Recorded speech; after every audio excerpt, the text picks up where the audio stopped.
Himas Rehas ang nakatalang rank 12 provincial high-value target ng Philippine Drug Enforcement Agency matapos mahuli sa ikinasang bypass operation ng mga otoridad sa Occidental Mindoro. Mag-uulat dyan si Patrolwoman Eloisa Beredo.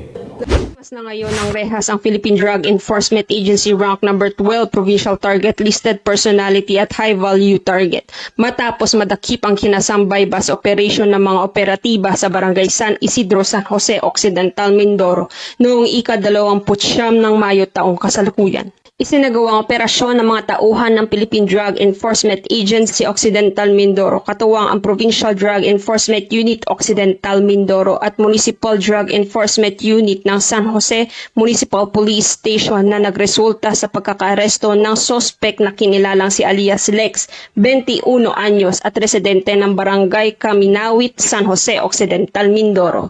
Ang nasabing suspect ay nahaharap sa paglabag sa Republic Act 9165 o Comprehensive Dangerous Drug Act of 2002 matapos makabili ang nagpanggap na pusher buyer ng isang sachet na hinilalang pinatuyong dahon ng marijuana na may bigat na 0.05 grams na nagkakalaga ng 500 pesos. Na-recover rin mula sa suspect ang pera na ginamit bilang bypass money, 4 pang plastic sachet na hinihinalang marijuana at 3 pang sachet na hinihinalang shabu.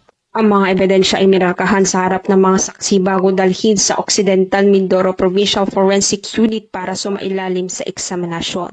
Sa ngayon, ang naarestong suspect naman ay nasa kustudiya ng Occidental Mindoro Philippine Drug Enforcement Agency para sa paghahanda ng mga dokumento at pagsampa ng kaukulang kaso. Ang pagkakaaresto sa suspect ay bunga ng mas pinaigting na kampanya kontra iligal na droga sa buong lalawigan ng Occidental Mindoro at resulta ng magandang ugnayan at pagmamalasakit ng mamamayan at kapulisan sa komunidad. Mula dito sa Calapan City, Oriental Mindoro, ako ang iyong PNN Correspondent Patrolwoman Eloisa Joy V. Beredo, alagad ng batas, tagataguyod ng balitang pulis. Maraming salamat, Patrolwoman Beredo.